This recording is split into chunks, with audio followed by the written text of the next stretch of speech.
O Banrisul Digital é o aplicativo que tem a sua cara. Porque ele evolui a partir da opinião dos nossos clientes, para ficar bem do jeito que você gosta. Fácil de usar, descomplicado e, claro, sempre com toda a segurança do Banrisul. Ganhe tempo. Faça as suas transações pelo Banrisul Digital. Banrisul Digital. Tudo no seu tempo.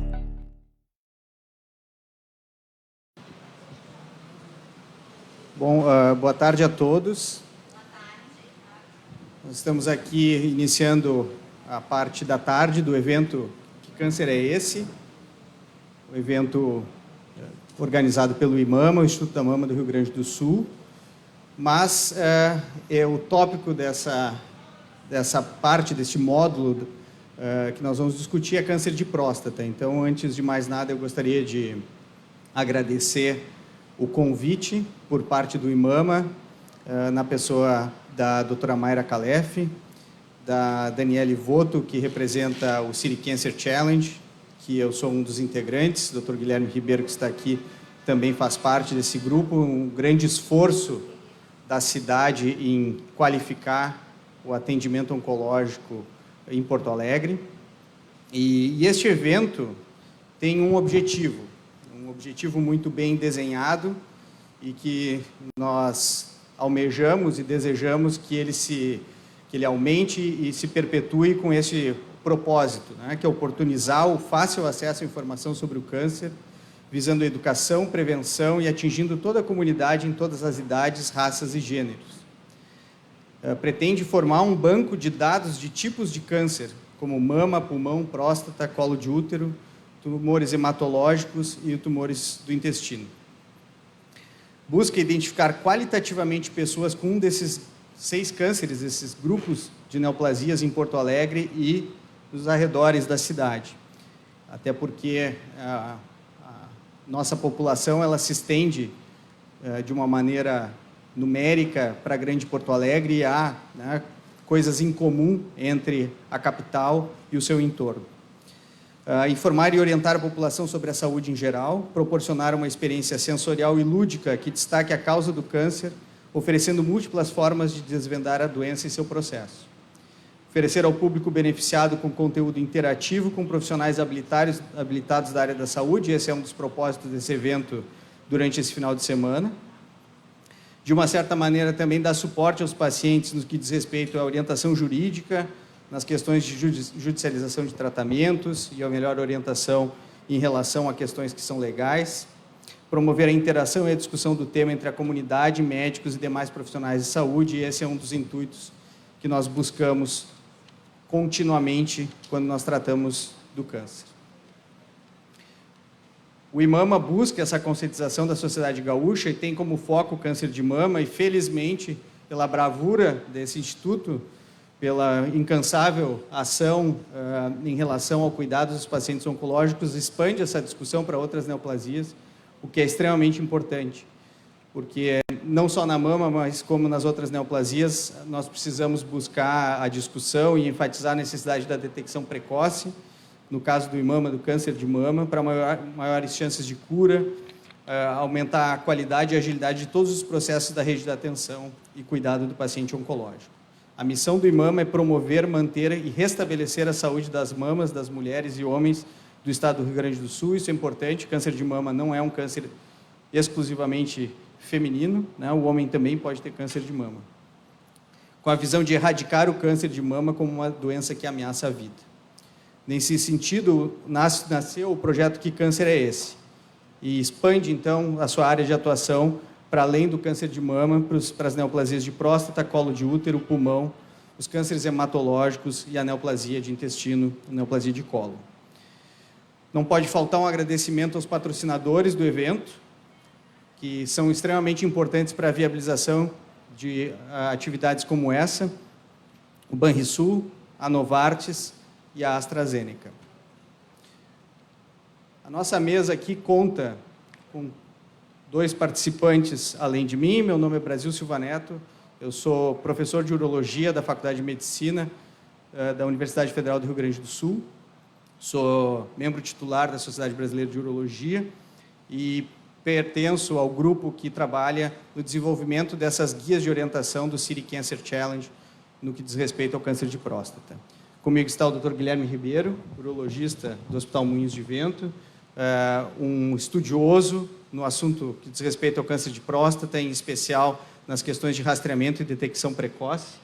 E ele é um colega de muito valor para a Sociedade Urológica Gaúcha, porque trabalha muito vinculado à melhor evidência científica, sempre pautando as suas condutas e as suas recomendações em cima do que é a melhor recomendação que nós temos disponível em relação ao que a ciência oferece. E tenho a satisfação de ter a presença de um paciente, e isso é muito importante, porque ajuda outras pessoas que estão passando ou passaram pelo processo de diagnóstico e tratamento do câncer, que é o Leandro Tola, e te agradeço muito, Leandro, a presença, e o Leandro vai poder aqui contar um pouco da sua experiência como paciente com câncer de próstata. Primeiramente, eu vou fazer uma pequena explanação, baseado na pergunta que é o evento, que é: que câncer é esse? No intuito de apresentar o problema e de uma maneira muito simples, muito rápida, contextualizar o que é o câncer de próstata e como nós, urologistas, oncologistas, profissionais de saúde em geral, lidamos com o câncer de próstata no nosso dia a dia. Então, eu vou fazer uma palestra de em torno de 20 minutos, depois o Dr. Guilherme também vai falar sobre, principalmente, o foco de dos tópicos que a gente quer discutir aqui, que é rastreamento e diagnóstico precoce. Então, Kellen, se puderes passar a apresentação.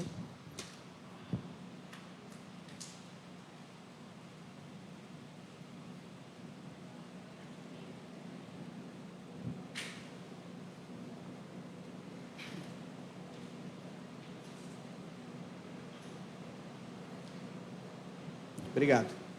Então, que câncer é esse? Então, o câncer de próstata. Que câncer é o câncer de próstata? Então, antes de mais nada, a gente precisa saber o que é a próstata, né?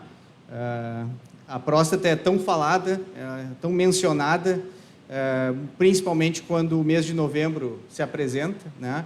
E a próstata é um órgão do aparelho reprodutor masculino, é uma glândula que produz uma parte do líquido seminal, e a função da próstata é eminentemente reprodutiva. Ela, junto com o líquido que é produzido pela vesícula seminal, produz um líquido que vai proteger o espermatozoide para que ele permaneça vivo até que ele consiga encontrar o óvulo no intuito da fecundação. Ela tem o tamanho normal, fisiológico, de mais ou menos 20 centímetros cúbicos, o que é às vezes descrito como uma noz ou o tamanho de uma bola de ping-pong. O fato é que ela é uma pequena bolotinha que fica logo abaixo da bexiga. Ela tem todo o seu funcionamento dependente da ação da testosterona e que regula os processos normais e depois até os processos anormais de doença que ocorrem nela, né? Então, a grande questão em relação à próstata é que, apesar dela fazer parte do aparelho reprodutor, ela tem anatomicamente uma íntima relação com o aparelho urinário, e por isso é que muitas das vezes há uma manifestação de doença em cima do aparelho urinário, de uma doença que é vinculada a um órgão do aparelho reprodutor. Por favor. Então, se nós olharmos na figura, a próstata ela abraça a parte inicial da uretra. Então, depois que nós temos o final, né, o afunilamento da bexiga, a bexiga é um órgão de armazenamento da urina, e ela afunila, formando uma região que nós chamamos o colo vesical, que é o final da bexiga, e ali se forma um tubo que é a uretra. E a uretra, ela, na sua porção logo abaixo da bexiga, ela é circundada, abraçada pela próstata.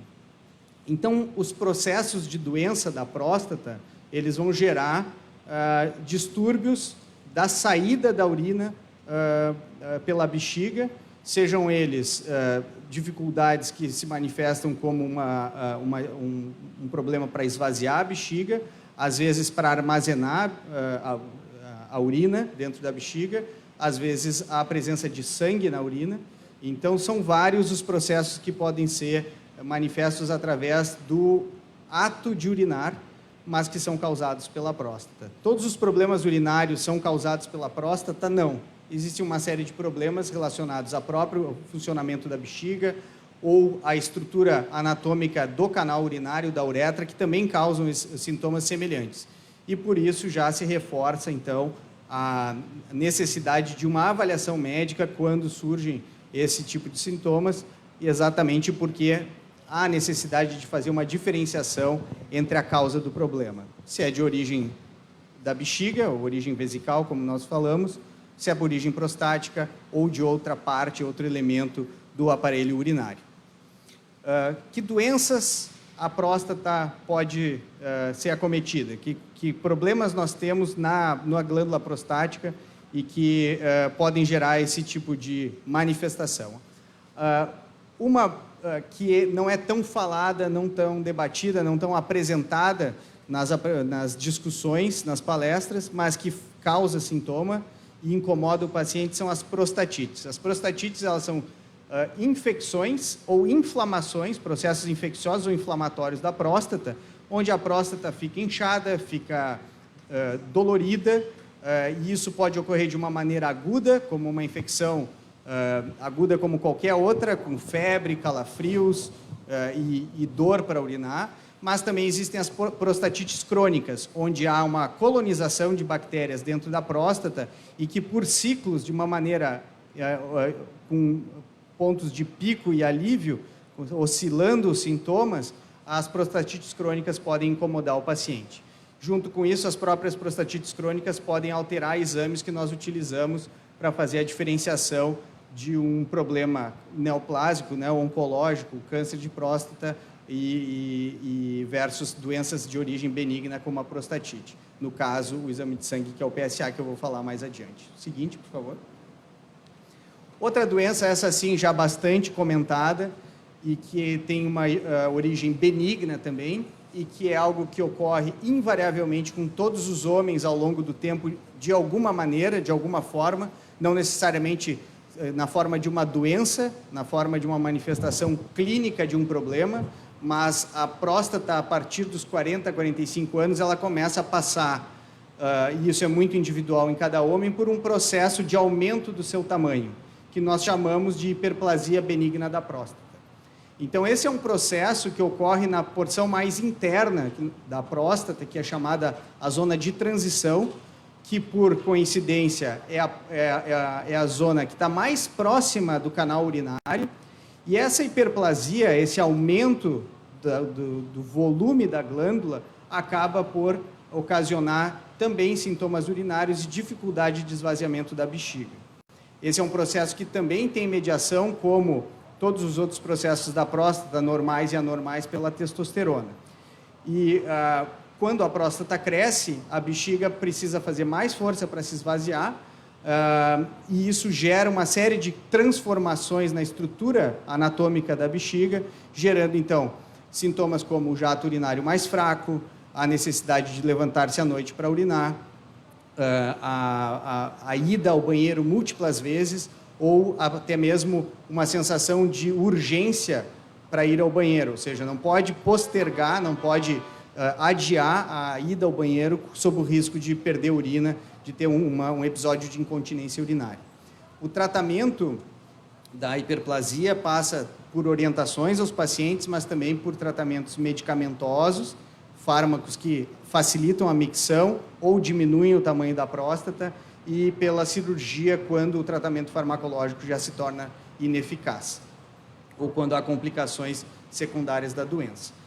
Para além da prostatite e da hiperplasia benigna da próstata, Kellen, por favor, o seguinte, nós temos o câncer de próstata, né? E aqui a gente entra no ponto principal da nossa discussão, né? Então, que câncer é esse que é o câncer de próstata? Então, o câncer de próstata ele é uma proliferação anormal de células dentro da glândula prostática e que, de uma forma ou outra, vai se desenvolvendo ao longo do tempo.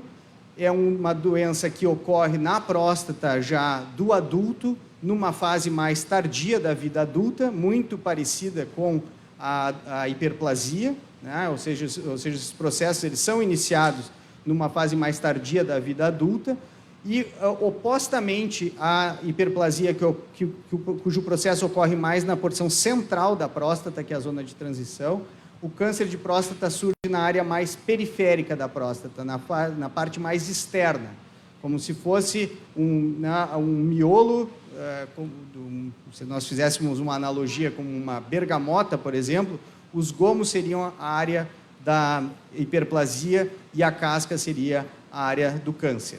Então, nós temos esses processos ocorrendo nessa zona que nós chamamos zona periférica, e isso também tem implicações, inclusive do ponto de vista de exames diagnósticos, como o toque retal. O toque retal ele existe exatamente porque o acesso à glândula nessa porção mais externa pode ser feito através da via retal, mas também, quando nós avançamos no diagnóstico do paciente, fazer a biópsia através sabendo que o câncer predominantemente surge na zona periférica, facilita a investigação do paciente. Pode passar o seguinte, por favor?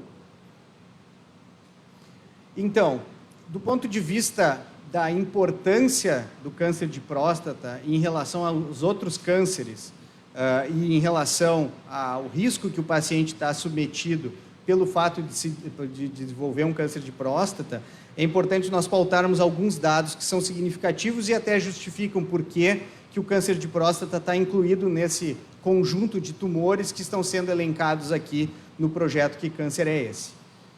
Ele é o câncer mais frequente nos homens se nós tirarmos os tumores de pele não melanoma, né? Os tumores de pele, em geral, são os tumores mais frequentes que nós temos entre a população em geral, mas nos homens ele também é o mais frequente, e depois dele vem o câncer de próstata. Ele, atrás dos tumores de pulmão, é o câncer que fica em segundo lugar no ranking de mortalidade. Então, é o segundo tumor que mais mata e que causa, então, prejuízos graves à saúde do homem. Se nós formos colocar, né, uma análise da população em geral, 1 em cada 7 homens terão o diagnóstico realizado ao longo da sua vida, ou seja, 1 em cada 7 homens, se nós colocarmos grupos de 7 homens, 1 vai ter o diagnóstico de câncer de próstata ao longo da sua vida. Isso não significa que não temos homens que terão câncer de próstata, a proporção de ter câncer de próstata é maior, mas a manifestação clínica, o diagnóstico realizado, ocorre nessa proporção. Nós sabemos que várias pessoas morrem com um câncer, né, abrigando um câncer, mas não daquele câncer. Isso são circunstâncias muito difíceis de mensurar. Objetivamente, esse é o dado que a gente tem dentro do diagnóstico realizado. E uma outra questão importante é que o tumor de próstata, quando diagnosticado num momento adequado, precocemente, em fases principalmente onde ele está restrito à glândula prostática, ele é extremamente curável, ele tem um potencial de cura muito grande. E mesmo em situações onde ele já extrapolou o limite da próstata, e até em situações de doença metastática, há recursos bastante significativos para controlar a doença. Seguinte, por favor. Aqui é um mapa de uma instituição, que é uma agência internacional de pesquisa para o câncer, que tem essas atualizações sobre diversas neoplasias, e aqui a gente tem sobre o câncer de próstata. Aqui, quanto mais forte é o azul nesse slide, maior é a incidência, ou seja, a taxa de novos casos nos diferentes países, nos diferentes continentes. O que mostra aqui uma distribuição muito própria de onde o câncer de próstata é mais diagnosticado, que é na América do Norte, na Europa Ocidental, no Brasil, na África do Sul, na Oceania.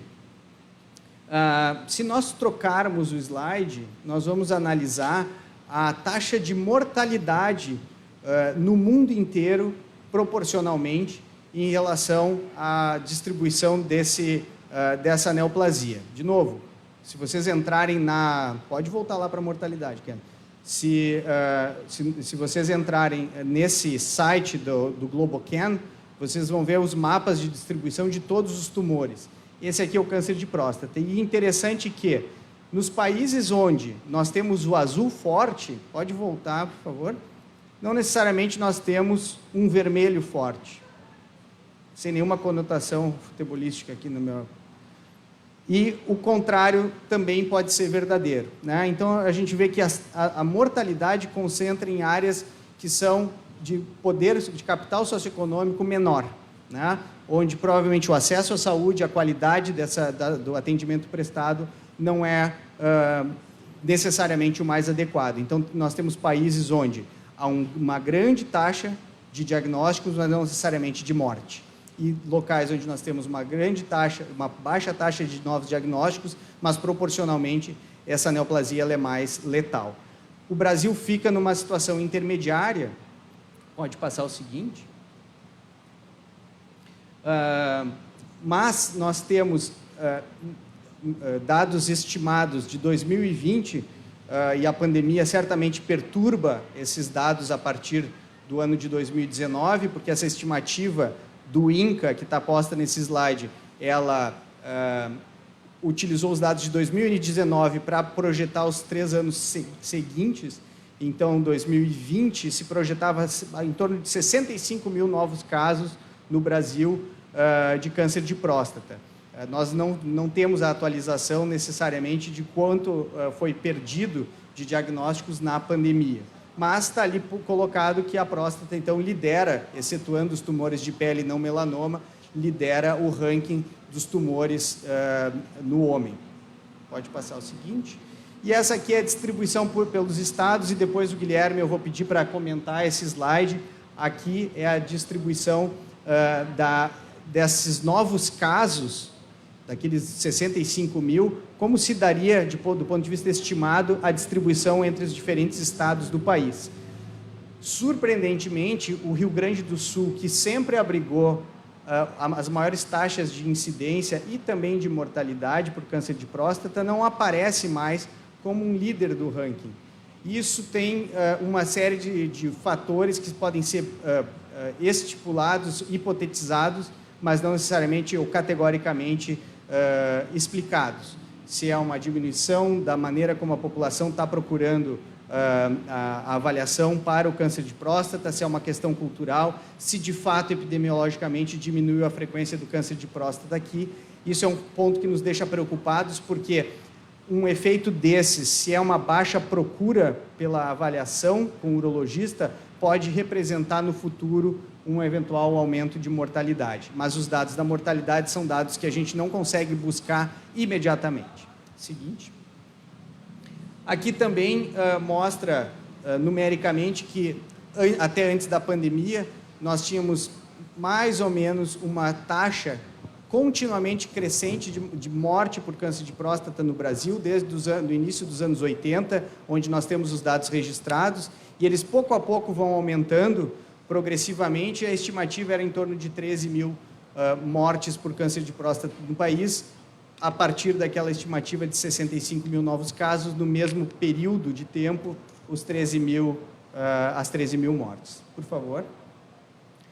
Bom, para além dos números, nós temos os fatores de risco. Então, por que eu deveria me preocupar em fazer uma avaliação e ter a necessidade de saber, procurar informações, estar educado para o câncer de próstata? Porque os fatores de risco, eles são fatores que a gente não consegue intervir objetivamente.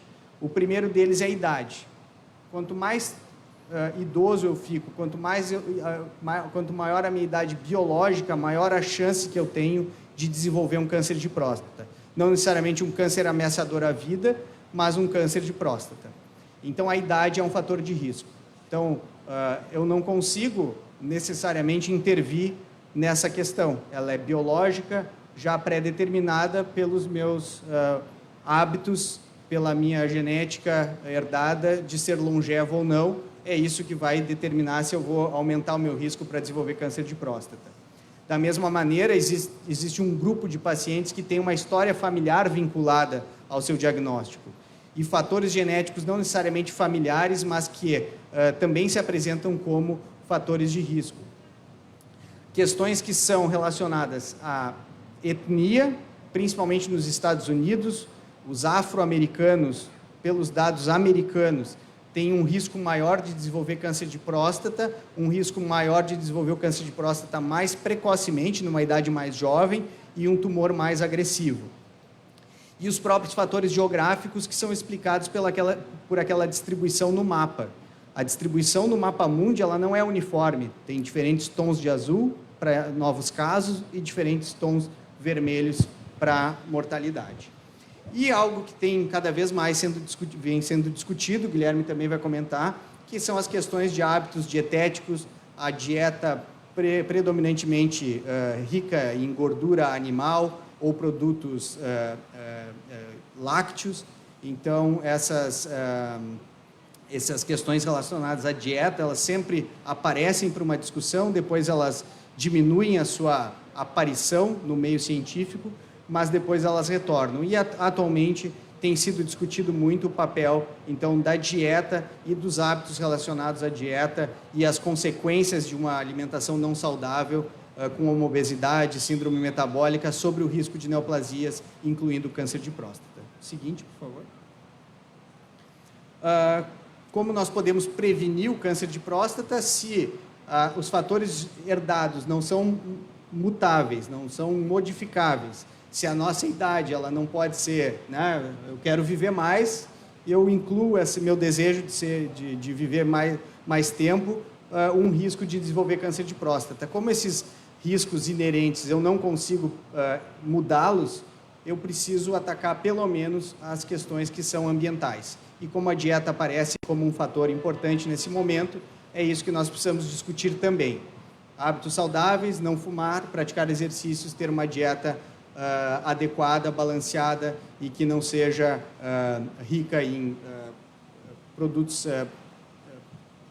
ultraprocessados e dá preferência para dietas que também têm baixo conteúdo de sal, por exemplo, o que não diminui o risco de doença cardiovascular e outras questões que são de saúde que são tão importantes quanto as neoplasias. Por favor. Se eu não tenho um elemento tão objetivo para prevenir o câncer de próstata, me resta, então, discutir como fazer o diagnóstico precoce, como eu posso intervir num fator que pode acontecer comigo sem que eu possa evitá-lo, fazer nenhuma ação que eu possa evitá-lo necessariamente.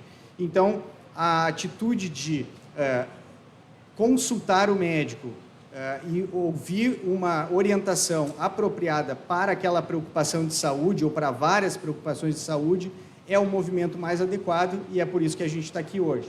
Então, existem duas maneiras de nós consultarmos o médico. A mais corriqueira, a mais habitual, é nós sentirmos alguma coisa e procurar o médico para ouvir uma explicação sobre o que está acontecendo. Então, nós podemos fazer essa avaliação médica em relação ao câncer de próstata, aos meus sintomas urinários, pelo desencadeamento de sintomas. E existem programas de detecção precoce de rastreamento. Por conceito, o rastreamento é fazer o diagnóstico de uma doença em pessoas assintomáticas, em pessoas que não têm sintomas. Então, o que se discute muito, principalmente nos meses de novembro, eu fico feliz de estar aqui num mês diferente do de novembro, falando sobre câncer de próstata, é a importância, o papel e onde se insere de fato e para quem para quem tem um valor realmente importante essa ação de rastreamento para o câncer de próstata, ou seja, chamar as pessoas para fazer uma avaliação, pessoas que não têm sintomas. E aqui eu acho que é muito importante o relato do paciente, né, Leandro, para que tu possa contar também como foi esse processo para ti em relação ao teu diagnóstico. Por favor, o próximo. Uma das campanhas mais famosas, então, é o Novembro Azul, né, e como eu falei, é uma campanha que estimula, incentiva os pacientes a procurarem o seu médico, o seu urologista, mas pode ser o médico de família, pode ser o clínico geral, pode ser o médico de confiança, o médico de referência, mas para discutir e conversar sobre a saúde masculina. Como um todo, são várias questões que envolvem a saúde masculina, mas nós estamos falando especificamente sobre o câncer de próstata, então aqui receber a melhor orientação sobre o câncer de próstata. Seguinte. Quais são os sintomas que o paciente precisa se preocupar e que levariam ele ao consultório médico, né? Então, principalmente aqueles que são relacionados ao hábito de urinar. Referindo ao início da apresentação, a próstata está ali, embaixo da bexiga, apertando, abraçando a porção inicial da uretra, que é o canal urinário. Qualquer doença que ocorra ali, prostatite, hiperplasia e câncer de próstata, pode gerar esses sintomas que estão no slide. Dificuldade para urinar, dor ou ardência para urinar, sangue na urina, mas também existem situações onde, eventualmente, o câncer já se espalhou, e o tumor de próstata, normalmente, ele tem o espalhamento dele, gera metástases no esqueleto, na estrutura óssea, principalmente a estrutura óssea central. Então, dores ósseas também seriam um motivo para preocupação em relação ao câncer de próstata. Mas, de uma maneira geral, os sintomas do câncer de próstata, eles são relacionados ao hábito urinário, com uma preocupação. Como o câncer ele surge na área externa da próstata, na área mais periférica, ele precisa crescer muito, ele precisa avançar muito no seu desenvolvimento dentro da glândula para gerar um sintoma na região onde ele surgiu mais distante, que é a uretra. Então, esses sintomas que aqui estão mencionados, eles não necessariamente ocorrem em fases precoces da doença. E esse é um dos nossos grandes dilemas em relação à orientação do paciente. Quem melhor orientar, quando melhor orientar, mas, ao mesmo tempo, não perder o melhor momento para essa avaliação. Se nós aguardarmos os sintomas, muito provavelmente a gente vai perder a oportunidade, numa grande parte dos pacientes, de fazer um diagnóstico num momento adequado e num momento onde se pode curar a doença. Por gentileza. Como que nós fazemos esse diagnóstico? Bom, o elemento principal é o PSA, que é um exame de sangue, que analisa na corrente sanguínea, no sangue periférico, uma proteína que é produzida exclusivamente dentro da próstata.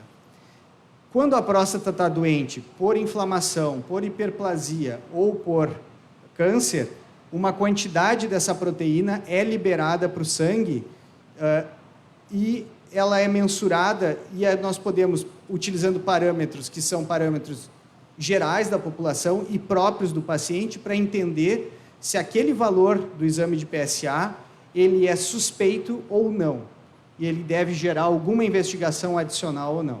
E o Guilherme vai falar um pouco mais sobre o papel do PSA e como que nós devemos nos preocupar, ou quando.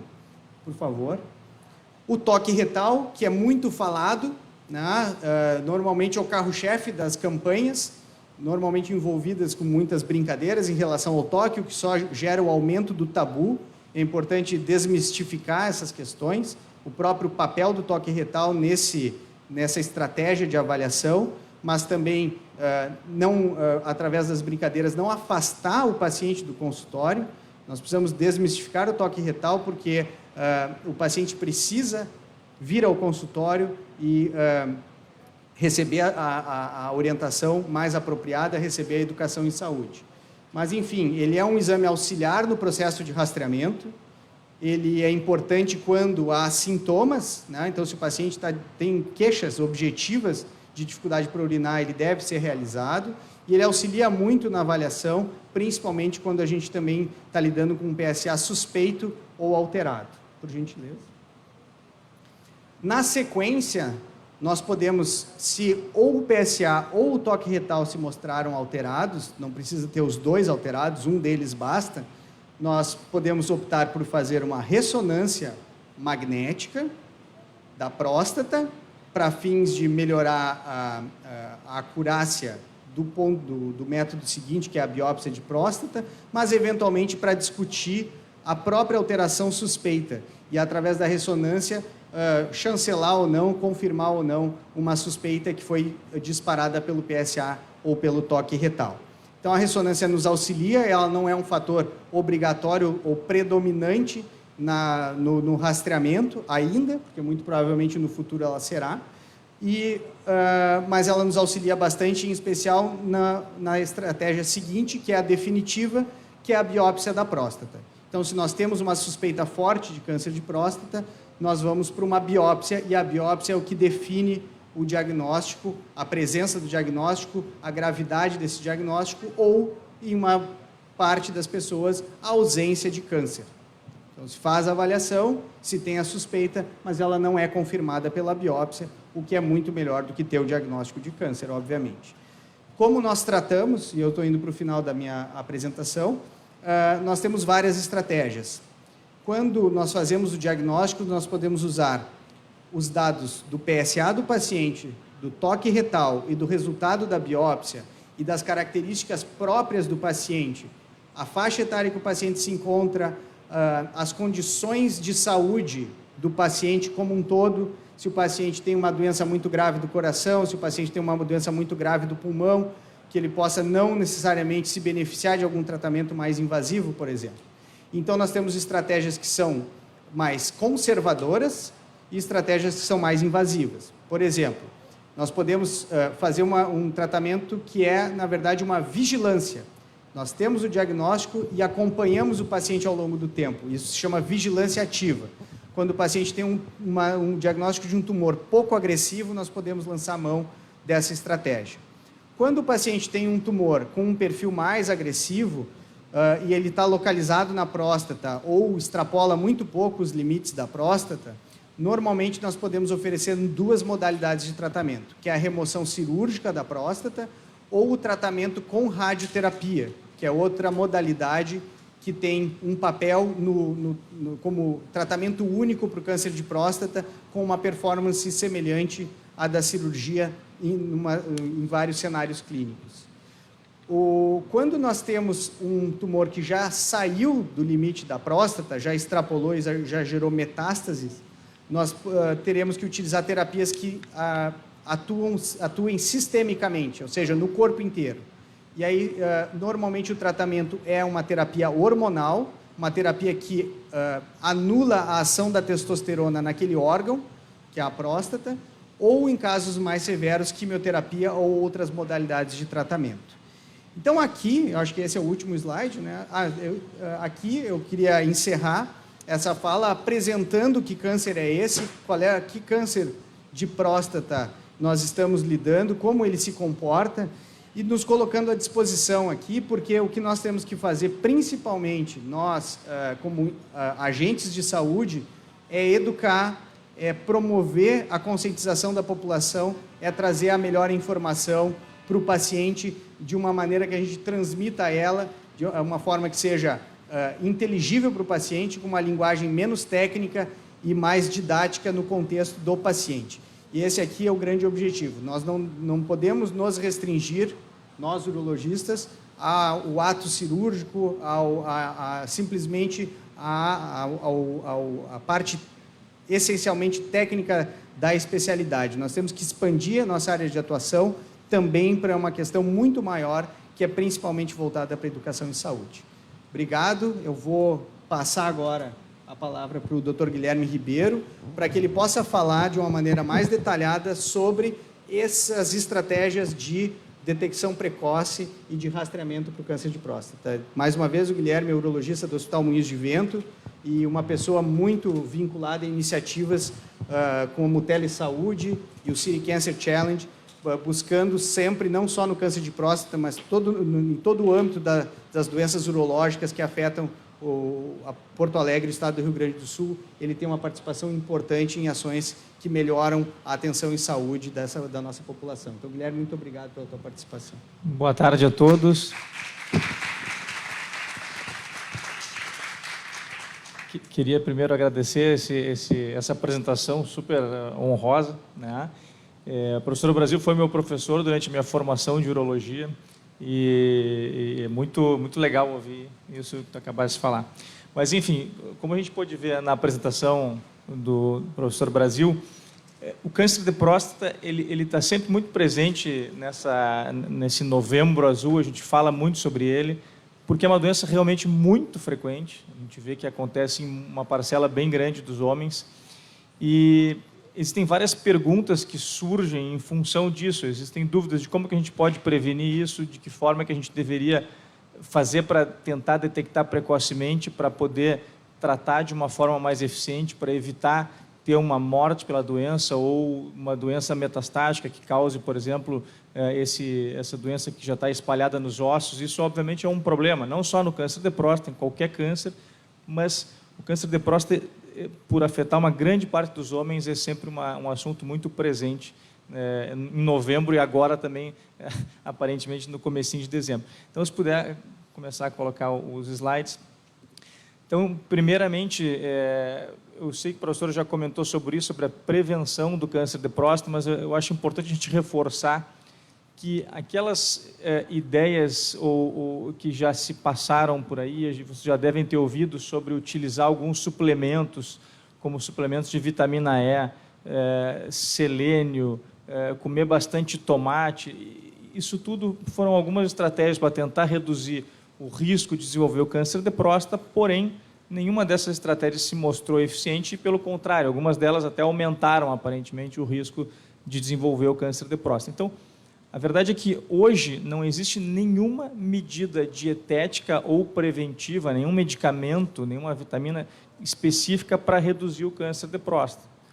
Porém, por outro lado, a gente sabe que tendo um estilo de vida saudável, o que envolve isso? Envolve não fumar ou suspender o tabagismo, ter um peso adequado, então, para quem está acima do peso, perder peso, quem tem um peso bom, manter esse peso, e ter uma dieta que seja rica em frutas, em verduras, que não seja uma dieta com uma quantidade de proteína animal muito grande, uma dieta que evite alimentos ultraprocessados e com açúcar refinado. A gente consegue identificar que nos países que têm uma dieta mais ocidentalizada, que utiliza muito que tem essa ingesta muito grande de proteína animal, que ingere muitos alimentos processados, industrializados, aumenta o risco.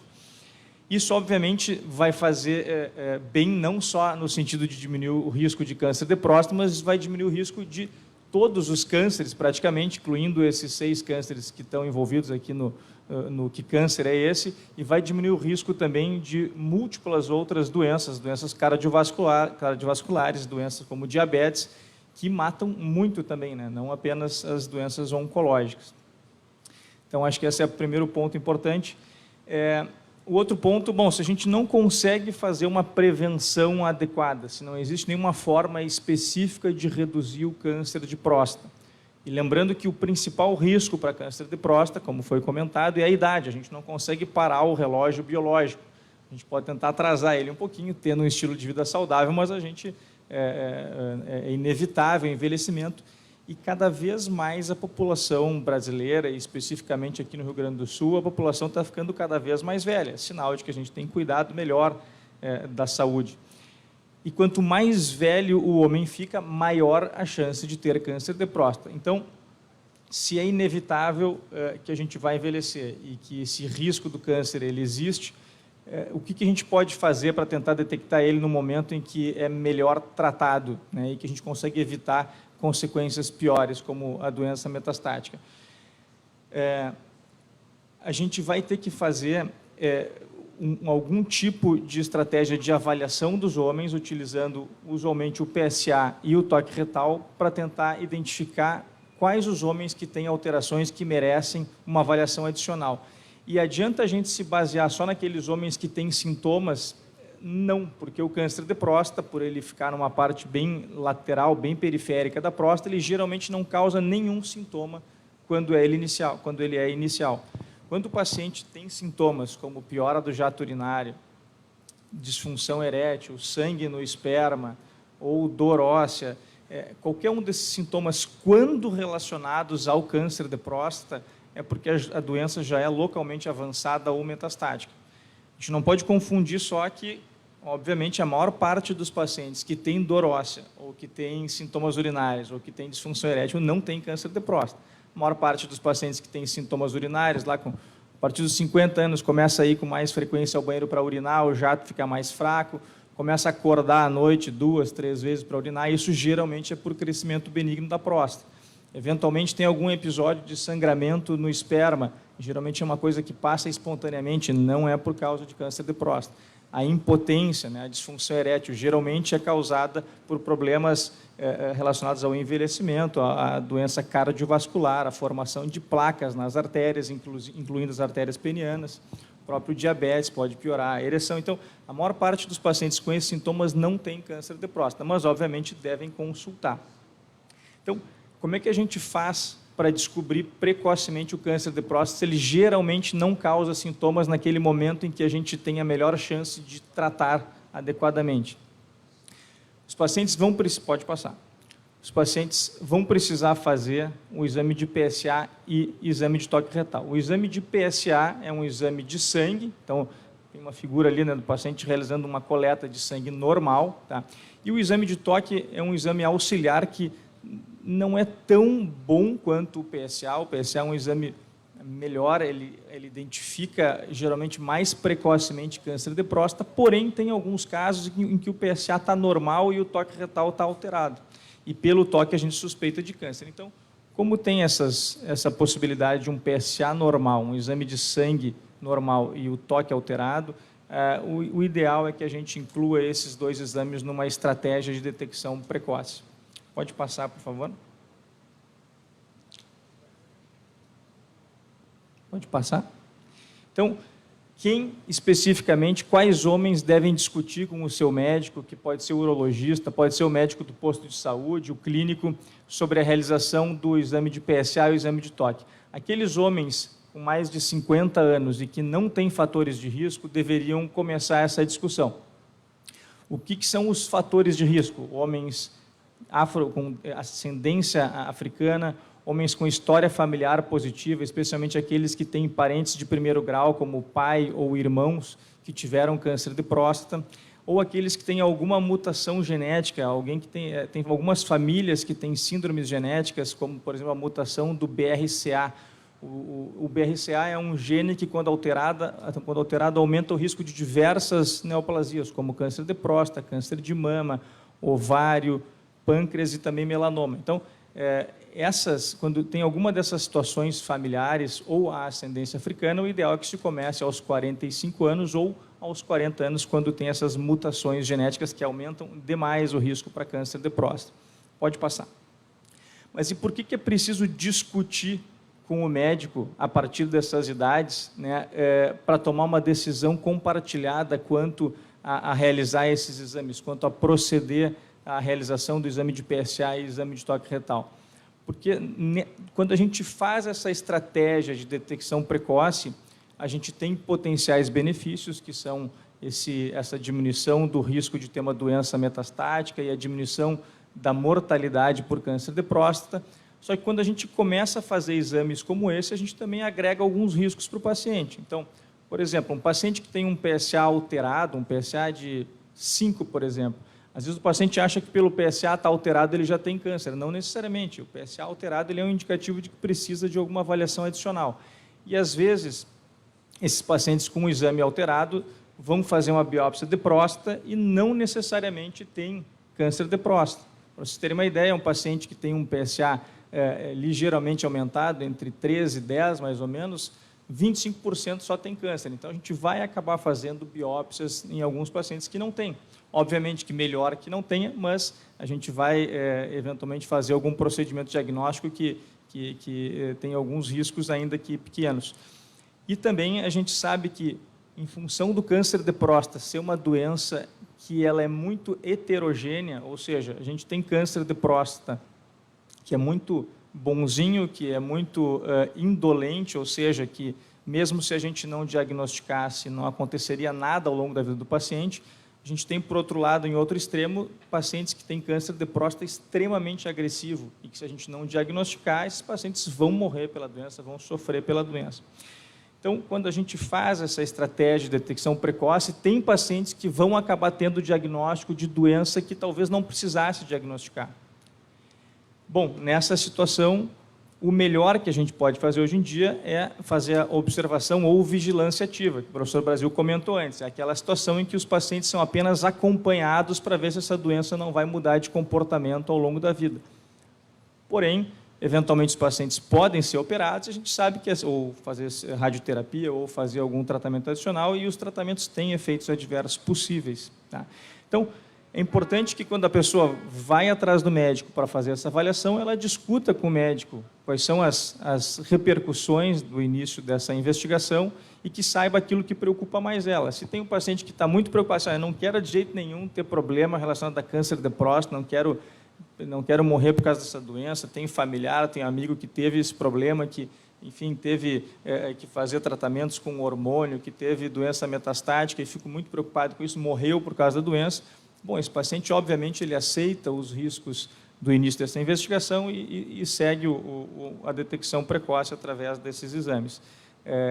Segue nessa estratégia de detecção precoce. E tem pacientes que, eventualmente, vão achar que, olha, de jeito nenhum eu quero iniciar isso, daqui a pouco tem que fazer uma biópsia desnecessária, ou tem que fazer um acompanhamento de uma doença que talvez não me causasse nada. Tem pacientes que não querem assumir esse risco. É uma questão de definir o que cada um prefere, né?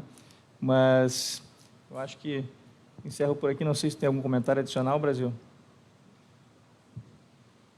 Não, tá excelente, Guilherme, a abordagem. Eu acho que é exatamente isso. Assim, existe um conceito, né, que é o de decisão compartilhada, que é uma discussão que a gente aborda com o paciente no intuito de ampliar essa informação exatamente para que o paciente possa decidir junto com o seu médico o que é o melhor para ele individualmente. Eu acho que exatamente esse era o ponto que a gente tinha que tocar.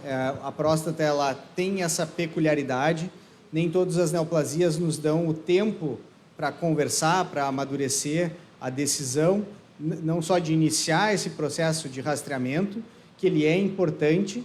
Nós, cada vez mais, estamos evoluindo e temos ferramentas novas para conseguir diferenciar um pouco melhor aqueles pacientes que têm o tumor mais agressivo daquele que tem um tumor que não incomodaria o paciente ao longo da vida.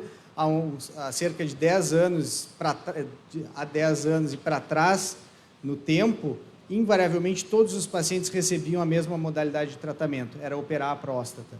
E agora a gente viu, né, a gente começa a ver com o tempo, com o avanço da ciência, que tem pacientes que podem se beneficiar de outras estratégias que não necessariamente a remoção cirúrgica da próstata, e isso é uma coisa que a gente pode abordar depois, porque agora eu quero ouvir o Leandro um pouco, mas em algum momento a gente pode abordar aqui também as consequências do tratamento, que elas pesam na tomada de decisão, elas são importantes que a gente também comente um pouco.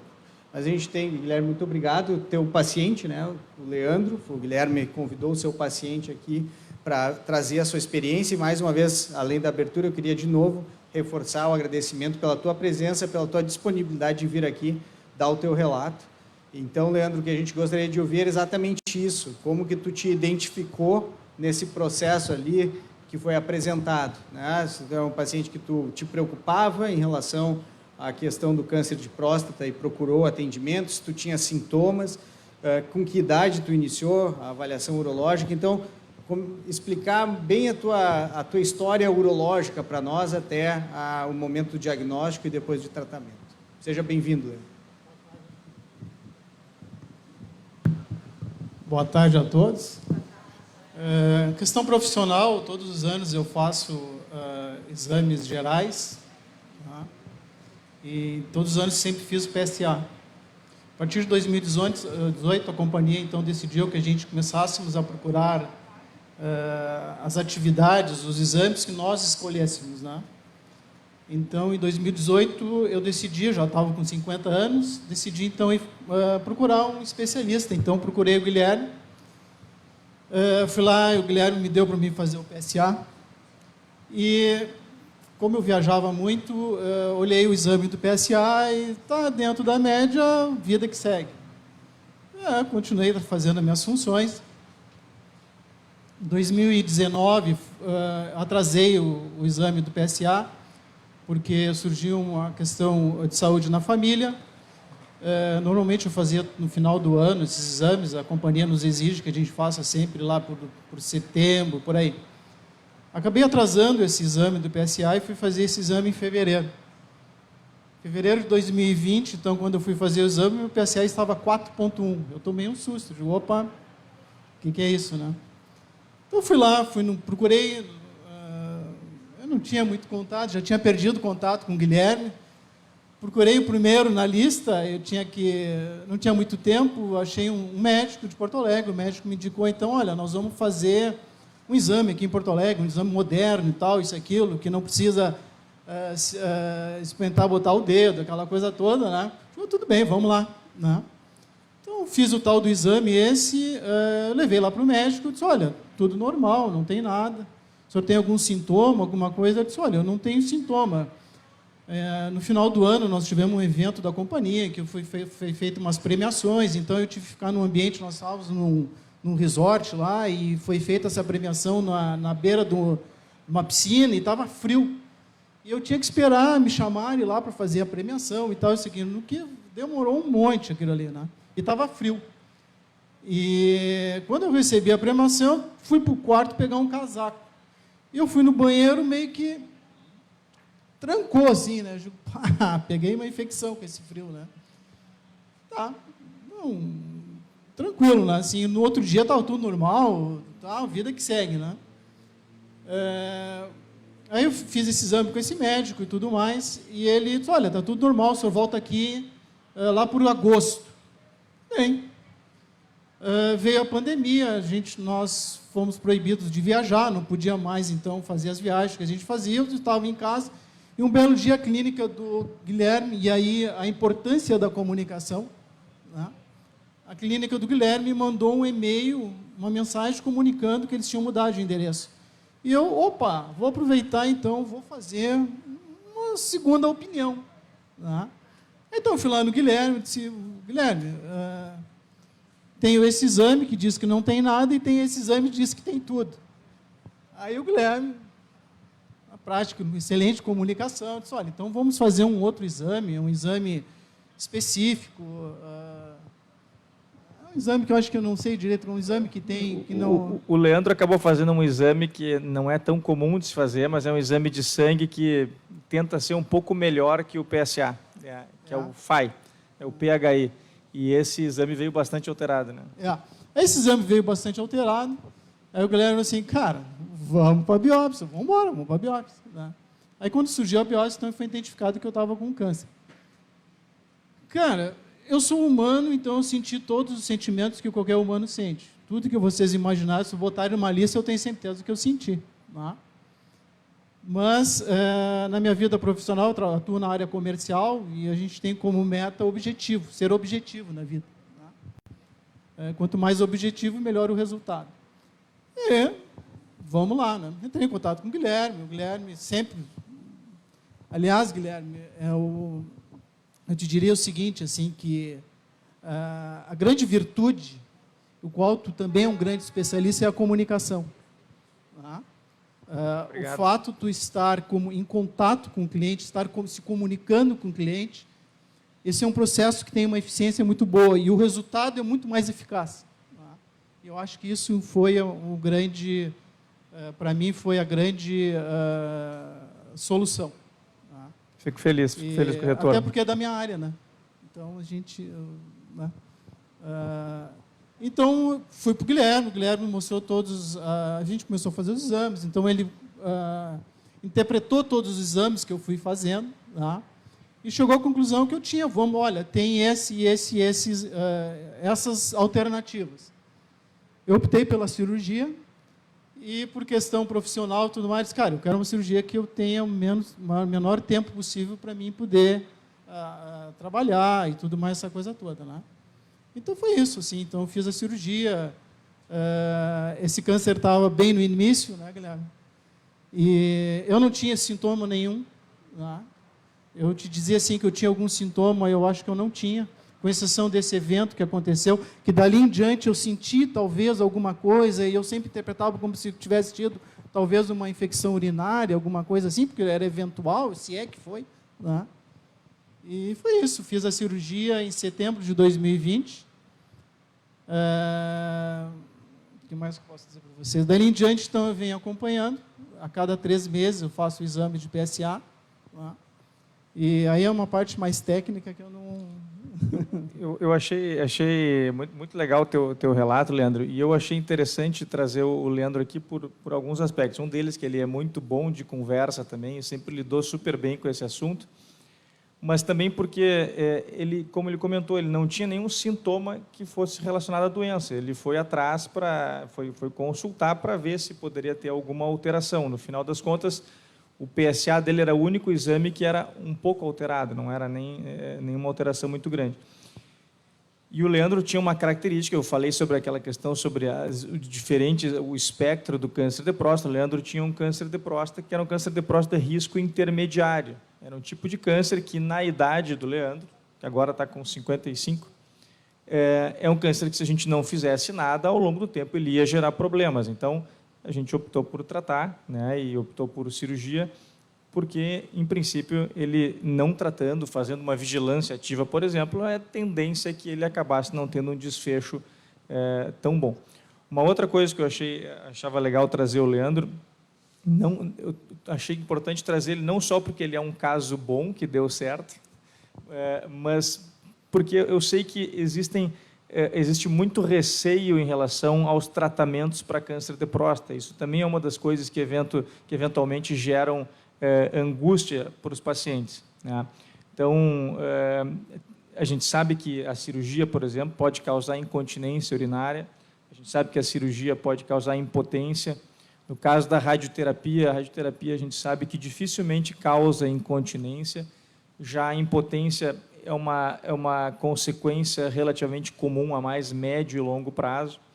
Então, a gente sabe que essas consequências, que têm efeitos importantes nos pacientes, também, eventualmente, podem gerar algum medo de consultar e de, eventualmente, achar esse câncer, né? Então, eu queria que tu comentasse um pouquinho assim, sobre, quando tu teve o diagnóstico do câncer de próstata, o que te passou pela cabeça? Era só o risco, só o medo de morrer e, daqui a pouco, não continuar acompanhando a tua família maravilhosa, né? Ou se tu estava com receio de, eventualmente, ter que tratar, porque tu estava decidido a tratar, mas tinha medo do que poderia acontecer. Enfim, se tu puder contar o além da objetividade, né, o que te veio à cabeça? Como eu disse para vocês, eu experimentei todos os sentimentos que um ser humano pode ter. Medo, insegurança, tudo que vocês podem imaginar, eu senti. Tá? Como a gente lida com isso? Um mês, eu já vinha fazendo, eu faço terapia, mas nada a ver com relação ao fato de eu ter tido o câncer de próstata. Né? Eu faço com um grande terapeuta, um grande, que eu considero grande porque ele consegue direcionar os meus sentimentos, as minhas necessidades. Né? E quando a gente diagnosticou, a gente concluiu, eu decidi assim, eu tenho que me preparar em 3 momentos. Eu tenho que me preparar fisicamente, eu tenho que me preparar mentalmente e tenho que me preparar espiritualmente. Né? Então, comecei a fazer mais exercícios. Né? Comecei a praticar um exercício mental de como seria a cirurgia, todos os procedimentos, como assim, eu vou chegar no hospital, eu vou tirar a roupa, o médico vai fazer esse movimento, essa coisa toda, assim, isso tudo eu fui treinando a minha mente. Né? Porque esse terapeuta ele me dizia assim, olha, o cérebro ele não sabe o que é realidade e o que não é. Então, se tu diz para ele que tu está fazendo esse exercício, ele tende a entender que aquilo vai ser um bom sucesso. Claro que tu está confiando no profissional, o cara que vai lá, que vai fazer a cirurgia, aquela coisa toda. Mas, atualmente, é muito importante estar preparada para isso. Espiritualmente, ele é um espírita, né? Esse terapeuta é um espírita, então, muito das nossas conversas tem a ver com a questão espiritual, né? Então, tudo isso eu me preparei. Então, alguns sentimentos eu não tive tanta, como eu posso dizer assim, não me interferiram tanto na vida, mas eu tive todos, eu sou humano. Dizer que eu não tive medo, tive muito medo. Dizer que eu imaginei que eu ia ficar impotente, lógico que eu imaginei que eu ia ficar impotente. Dizer todos os pontos abordados pelo Dr. Google, eu busquei. O primeiro médico que a gente procura é o Dr. Google. O Dr. Google me deu parâmetros. Ele me disse assim, olha, eu entendo isso, isso e aquilo. Bom, tá bom, agora eu vou para quem entende, vou escutar e vou para quem entende. O direcionamento do meu tratamento foi baseado em quem entende, que era o Guilherme. Tá? A tomada de decisão de fazer uma cirurgia, a tomada de decisão de todos esses pontos, como que vai ser, onde que vai ser, como vai ser, tudo está baseado em quem conhece. O grande desafio da comunicação é exatamente, hoje em dia, a gente tem que se comunicar. Não existe mais o médico... tu deixou eu falar, agora tu vai ter que esperar um pouquinho. Mais 2 minutos. Não existe, eu entendo sim, que não existe mais aquela relação hierárquica, o médico e o paciente. Existe uma comunicação. Né? E essa comunicação ela tem que verter de todos os meios que vocês podem imaginar. Eu trato com meus clientes, com todas as comunicações, todos os meios que eu posso imaginar. Eu atuo na área de vendas, eu trabalho com embalagens de papelão, negócios industriais, é lógico, então eu atuo com grandes companhias em que a resposta ela tem que ser verdadeira, objetiva e que traga algum resultado. E o resultado que o cara quer. Então, tem um cliente aqui do Rio Grande do Sul que ele, dentro de uma caixa, ele exporta quase R$1 milhão. Então, imagine, ele fecha um container com 50 milhões de reais, ele exporta 30 containers, vocês têm uma ideia da fortuna que é. Então, assim, não tem tempo de tu ficar, vou te atender, não vou te atender, quero, vamos ver, está na fila. Não, isso não existe mais. A comunicação ela tem que ser eficiente para ter o melhor resultado, o mais eficaz possível. E nisso, por isso que eu te elogiei, foi exatamente nesse sentido. Eu nunca me senti esperar o doutor dizer alguma coisa. Pelo contrário.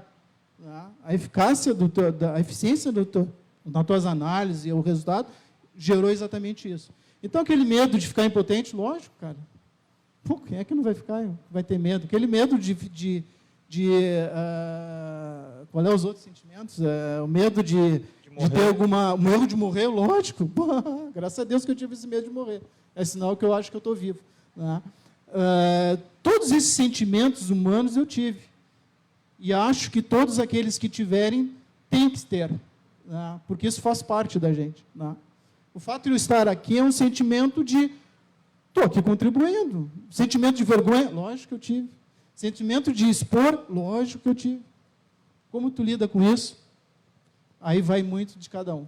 Mas acho que tem uma coisa importante aqui, que tu colocasse, e que especificamente para o câncer de próstata é fundamental, que não que não seja para as outras neoplasias, mas no câncer de próstata, né, se nós não fizermos a abordagem dessa maneira como tu colocasse, que é trazer o paciente e o médico para a mesma linha, né, do nível de informação, da tomada de decisão, do compartilhamento da noção do problema de saúde que o paciente tem, não se consegue ir adiante numa tomada de decisão amadurecida, consciente e bem trabalhada. O câncer de próstata ele nos dá essa oportunidade porque mesmo as neoplasias, na imensa maioria das vezes, as neoplasias de próstata nos dão tempo para conseguir fazer essa conversa, seja no momento de decidir que se vai fazer um acompanhamento por rastreamento, no momento da tomada de decisão em relação a uma biópsia, né, tu tivesse em algum momento ali um PSA que se alterou, mas precisou de uma confirmação de um teste ainda mais sofisticado, que é o PHI, para referendar ou chancelar a decisão da biópsia. A tomada de decisão do tratamento ela é fundamental, e se a gente, como agentes de saúde, profissionais, nós não conseguimos aproveitar esse tempo que nós temos para ampliar a discussão, trazer o paciente para o consultório, ter uma consulta com um tempo adequado para discutir detalhadamente esses processos, para o paciente entender que tem tumores de próstata que são menos agressivos que outros, tem padrões de agressividade e de chance de metastatizar diferentes uns dos outros, que há a possibilidade, para alguns casos, de acompanhar e não intervir de uma maneira imediata. Tudo isso, se não for trabalhado de uma maneira que a comunicação se dá no mesmo nível e de uma maneira muito transparente, muito abrangente, a decisão ela fica pela metade. Então, muito do que a gente está se propondo aqui é trazer esses elementos que, às vezes, são difíceis de trazer para a discussão com a população em geral, para fora do meio médico, para fora do meio urológico, às vezes, né, Guilherme? Para o médico que não é urologista, essa discussão ela se torna complexa. É um desafio enorme para nós trazer essa discussão para uma linguagem que é própria do paciente, mas ela é absolutamente necessária, ela é obrigatória. Guilherme, tu ias comentar alguma coisa?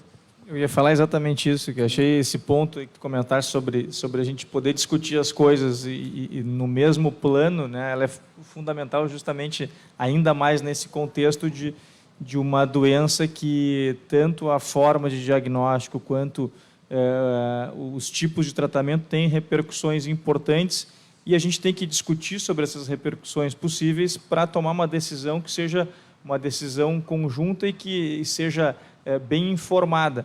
Se, por um lado, né, Leandro, tu é um paciente que teve, enfim, todos os desfechos melhores possíveis, tem pacientes que, eventualmente, não ficam com esses desfechos tão bons, tem pacientes que, eventualmente, ficam com algum grau de incontinência, tem pacientes que ficam com alterações da ereção. Se isso não for discutido e não for discutido no mesmo plano com o paciente, se o paciente não souber exatamente aonde que ele está se metendo, o que ele quer, quais são as prioridades, o paciente pode ficar muito frustrado. E a gente vê isso quando tem pacientes que, eventualmente, são tratados em situações em que é tomada uma conduta de cima para baixo, no sentido em que se decide aquilo que vai fazer e é isso que tem para ti. E se a coisa não fica, se os resultados não são tão bons como o paciente espera, ele vai ficar muito chateado, né? Ele vai ficar muito chateado porque ele não sentia nada e agora ele sente alguma coisa, e esse é um dos problemas do câncer de próstata. Imagina um paciente como tu, que não sentia nada relacionado a câncer de próstata, vou lá, tiro tua próstata e digo, tu está curado, e aí agora tu está incontinente, tu está impotente, que são consequências possíveis, mais frequentemente a impotência do que a perda de urina. A perda de urina não é tão frequente, mas, enfim, se tu tem algum desses problemas, tu pode ficar muito incomodado. Agora, claro, se tu discutiu isso e aceitou, entendeu quais são os riscos e tu topa seguir adiante, fica muito mais fácil da gente lidar daqui para frente, né? Eu acho assim que... Acho não. Eu digo para vocês assim, é muito difícil alguém, quando a gente está conversando, e são apresentados os riscos, aí tu tem que tomar uma decisão. Essa decisão tem a ver com a tua vida, tem a ver com o teu futuro. É muito difícil isso, né? Mas tu tem que tomar essa decisão. Talvez a diferença do pós esteja a partir dessa tomada de decisão. Eu não sei se tem perguntas, mas, de qualquer maneira, eu queria dizer que o paciente é um contexto mais amplo que somente o indivíduo, né? E a família auxiliando, não só no processo de assimilação do diagnóstico, como também na tomada de decisão, é um auxiliar, e também a gente precisa trazer a família para perto, respeitando a individualidade e a própria intimidade do paciente, porque é uma decisão muito própria do paciente, mas existem elementos que compõem o indivíduo, que vão além né, do próprio paciente, que também são muito importantes. E isso é algo que a gente também precisa exercitar, que é perguntar para o paciente, né, como é a sua vida, porque é familiar, profissional, afetiva, conjugal, porque isso faz com que nós ampliemos o nosso horizonte também em relação à orientação para o paciente. No auxílio à tomada de decisão, isso é muito importante também. Quando tu é diagnosticado com câncer, tu está no teu pior momento da vida, né? Se parar para pensar, tu está no teu pior momento da vida. E como tu vai lidar com isso? Quais são os passos que tu vai dar daí por diante? Eu fui muito bem conversamos muito bem, tivemos uma excelente comunicação, mas o fato importante é, depois que abrir, que a gente vê. Vamos abrir. Adiantava eu chegar e dizer, vou ficar impotente, assim. Cara, nós temos que abrir. Essa é a realidade. É difícil, é muito difícil lidar com isso. Eu dizer para você, eu acho que teve um sentimento, talvez, que eu não tive, foi raiva, mas eu duvido eu não ter tido raiva. Em algum momento eu tive muita raiva. A raiva faz parte, né? Então, essa construção de cada um é igual para todo mundo. Como que tu vai lidar com isso são as respostas que vão vir. E a importância da família ou das pessoas que tu consegue ter um diálogo é fundamental. Fundamental. Nós tivemos um problema na minha família, eu tive um problema anterior ao meu, que foi da minha esposa, e quando ela foi fazer a cirurgia, nós fomos com o Uber, e foi muito legal. O cara disse assim, como é que era? Quem procura, como é que ele disse para nós assim? Quem procura, acha, mas quem acha, cura. O cara nos deu essa frase para nós, foi pá. É isso aí, pessoal. Só queria acrescentar um comentário a respeito do que acontece eventualmente se o paciente tem incontinência urinária ou perda da ereção, né? Porque a gente falou sobre isso e parece que a partir daqui é o fim da linha. E, na verdade, também existem tratamentos para isso, né? Então, tem pacientes que, eventualmente, por exemplo, ficam com incontinência urinária. Como eu comentei, é incomum, mesmo quando se faz cirurgia, e é raríssimo no caso de pacientes que fazem tratamento com radioterapia. Agora, quando acontece isso de ter incontinência urinária, existem tratamentos, tem tratamento medicamentoso, eventualmente quando é alguma coisa mais leve, tem tratamento com fisioterapia, geralmente ao longo de um ano melhora essa incontinência urinária, e para aqueles que depois de um ano continuam perdendo ou tem uma incontinência muito severa, existem inclusive tratamentos cirúrgicos para isso, né? Tem a colocação de slings, que são alguma coisa parecida com aquilo que se faz em cirurgias para mulheres que têm incontinência urinária, né? Que é aquela fitinha que se coloca na uretra. Tem algo parecido para homens, tem a colocação de esfíncter artificial, que é um outro tipo de tratamento também cirúrgico, que é possível. E no caso da impotência, a gente tem, da perda de ereção, a gente tem a possibilidade de utilizar medicamentos via oral, que é a primeira linha de tratamento, e que muitas vezes resolve o problema, não no sentido de curar o problema, o paciente vai precisar continuar sempre utilizando a medicação. Para aqueles que não funciona só o medicamento via oral, existe a possibilidade de injeção, medicamento injetável no pênis, e eu sempre gosto de lembrar que a injeção não é em cima, na cabeça do pênis, é no corpo do pênis, então não é uma coisa tão horrível assim. A gente tem a fantasia de que o pênis todo é super sensível, mas na verdade é só a glande, né, que é a cabeça do pênis que é muito sensível, e geralmente funciona super bem para a maioria dos pacientes que não tiveram uma boa resposta ao tratamento medicamentoso, e para aqueles que isso não funciona ou que não toleram esse tratamento, tem a possibilidade de prótese. Então, se houve algum problema relacionado a isso, que é possível e não é tão incomum, isso não é o fim da linha, a gente tem possibilidades de tratamento. Perfeito. Então, vou passar para as perguntas. Boa tarde. Muito obrigada pelas informações aqui valiosas. Obrigada, Leandro, pelo teu depoimento. Sempre é muito importante a gente escutar também, né, pessoas que passaram pela doença. Mas a minha pergunta é, assim, o Leandro, provavelmente, né, pelo que a gente entendeu, fez o tratamento através de plano de saúde, né? Eu queria saber, e todo o rastreamento, enfim, qual a periodicidade ideal para o homem fazer os exames, né? Antes do diagnóstico, né? Para os cuidados, né? Durante, que nem a mulher tem que fazer todos os anos. Qual seria essa periodicidade ideal? E se essa periodicidade ideal ela é respeitada pelo SUS? De quanto em quanto tempo o SUS permite que se façam esses exames, tá? Assim como no caso da mulher, da mamografia, em que pese haja lei que determine que seja feita uma vez por ano, a partir dos 40 anos, a mamografia, não é bem assim que às vezes acontece, né? Acaba sendo de dois em 2 anos, a partir dos 50. Queria saber se, no caso desse rastreamento, né, do câncer de próstata, desses exames todos, como é que isso acontece no SUS? Eu vou pedir para o Guilherme fazer essa resposta em relação à estratégia em si, né? Mas, de qualquer maneira, não existe... O assunto da periodicidade em si, ele é controverso dentro da área médica, né?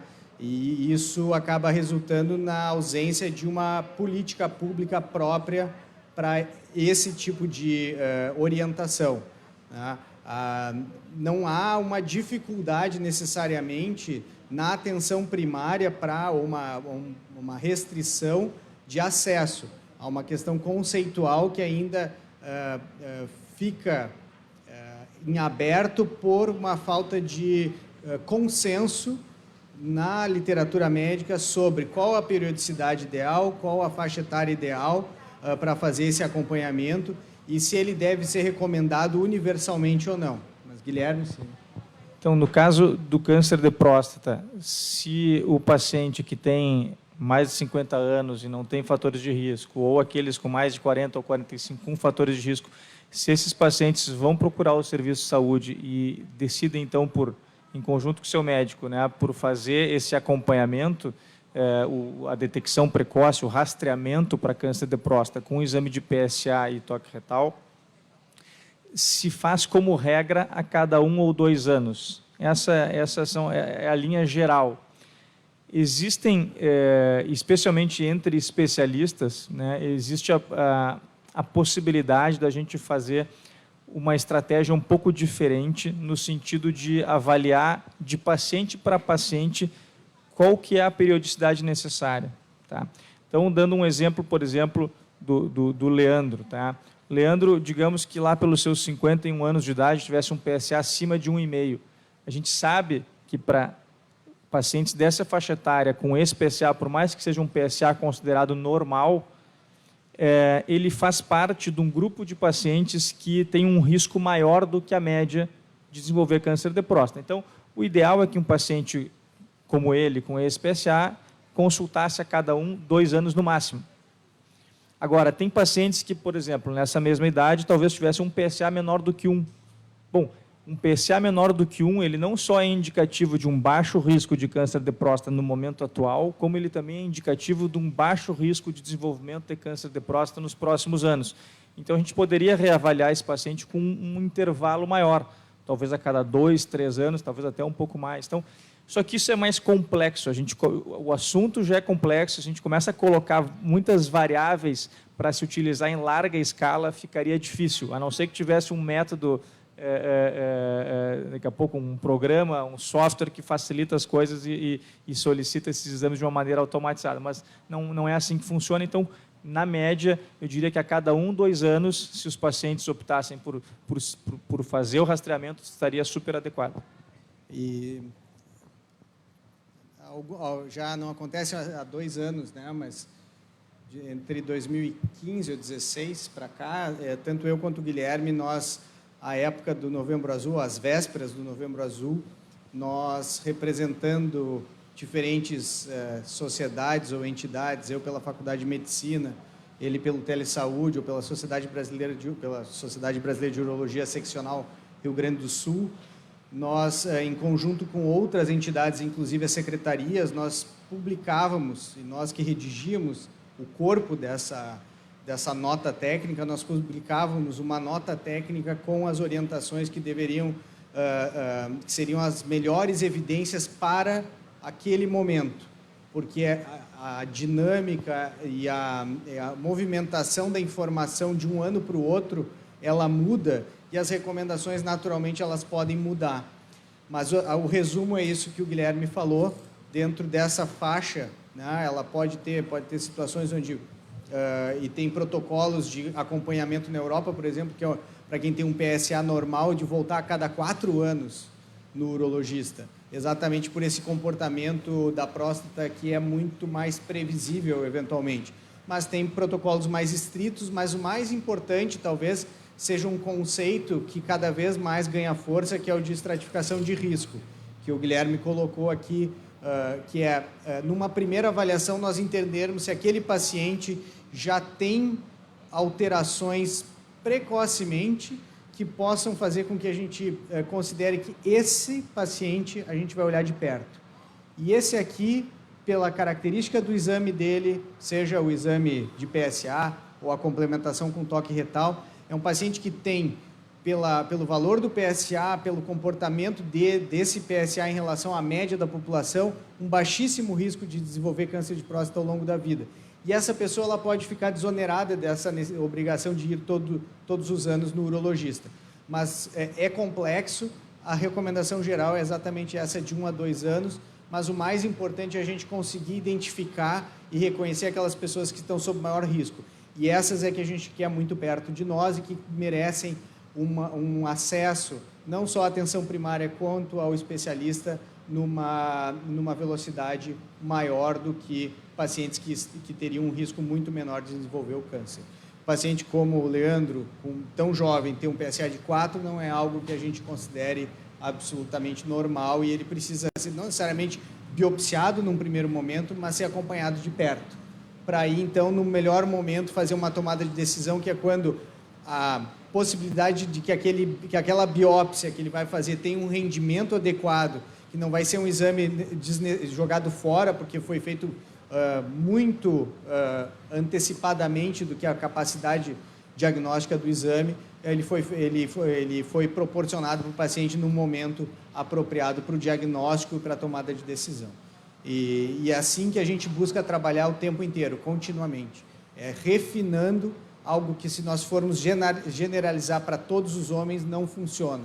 A gente realmente precisa estratificar e categorizar riscos. E essa é nossa grande missão como técnicos especializados em urologia, mas também como cientistas e produtores de informação dentro da literatura médica, dentro do que é o campo de conhecimento.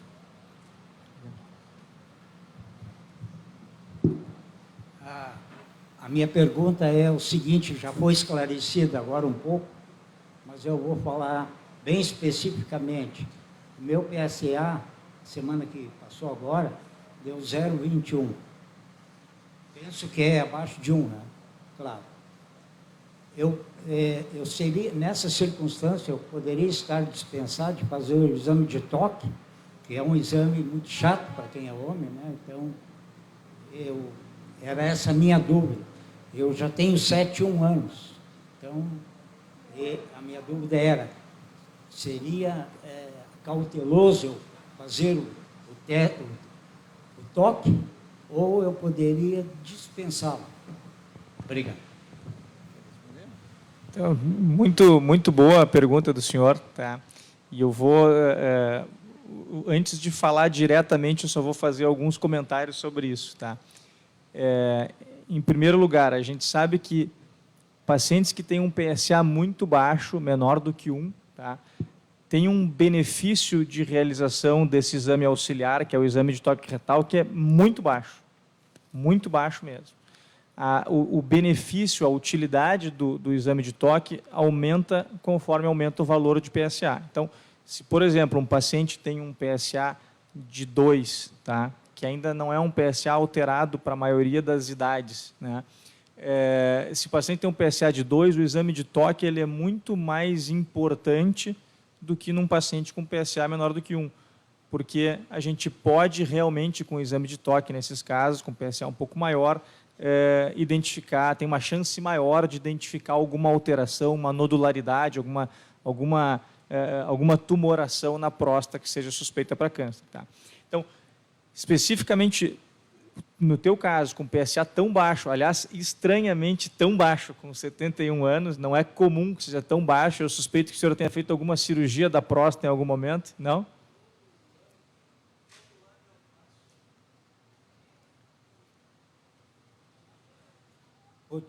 Rotineiramente, Sim. todo ano eu cuido dessa parte e faço os exames de sangue. Uhum. E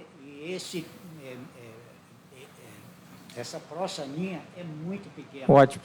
Porque há 3 anos atrás o urologista falou que eu poderia ser dispensado de fazer esse exame, Isso. porque sempre foi muito baixo. E agora não me surpreendeu, porque ele tem um resultado satisfatoriamente baixo. Então, sempre foi baixo. Então, assim, existe, só para complementar, Brasil, existe uma sugestão de se fazer o exame de toque, eventualmente num caso até de PSA tão baixo como o seu, porque raramente tem cânceres de próstata que não produzem PSA e que são muito agressivos. Tá? É uma situação muito incomum, mas existe. Tá?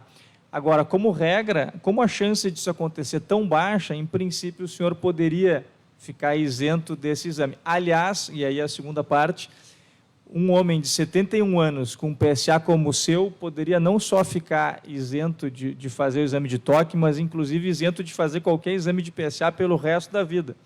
Porque, em princípio, a chance do senhor desenvolver um câncer de próstata pelo resto da sua vida é praticamente nulo.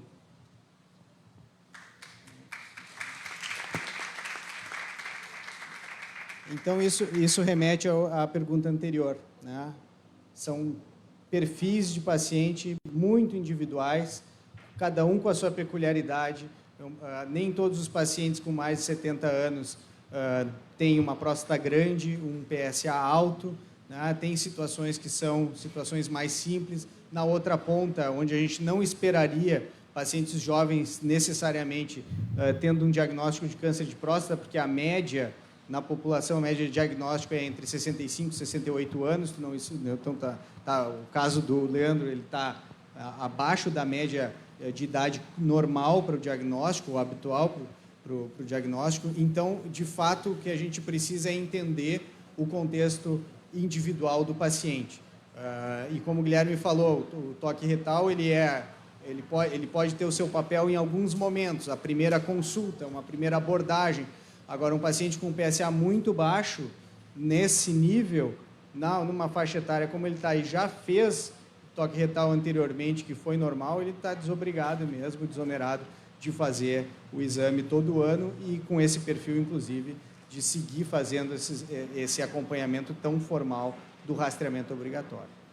Eu acho que tem mais uma pergunta. Eu gostaria de fazer uma pergunta. Em primeiro lugar, agradecer a explicação de vocês, Guilherme, doutor Brasil e Leandro. Achei fantástico, acho que isso esclarece muito o tabu hoje, que tudo que se fala sobre próstata. Eu conversei com vários amigos agora que eu estou participando do evento. Praticamente na minha faixa de 45 anos ninguém faz exames, é só se tem algum problema, e ainda com problema protela, né, coloca para mais adiante. Mas a minha pergunta é a seguinte: hoje a gente vê inovação, a parte tecnológica muito avançada, né? A gente vê estudos, desde a parte de aplicativos, até a gente vai ter uma palestra amanhã do Dr. Pedro, que fala desse mapeamento que a gente tem através dos relógios, né? Hoje, os smartwatches.